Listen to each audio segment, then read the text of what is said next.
كما صليت على إبراهيم وعلى آل إبراهيم إنك حميد مجيد. اللهم بارك على محمد وعلى آل محمد كما باركت على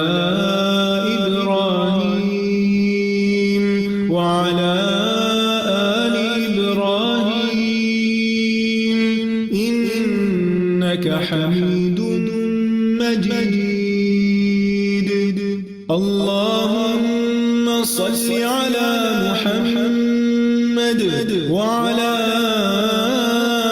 آل محمد كما صليت على إبراهيم وعلى آل إبراهيم إنك حميد مجيد.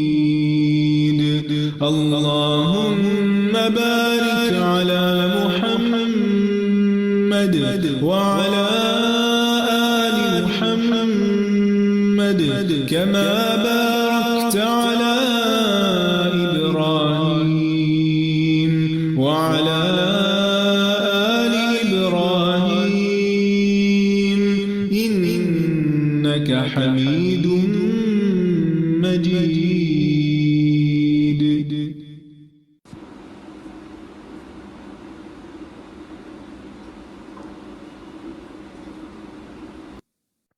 السلام علیکم ورحمۃ اللہ وبرکاتہ.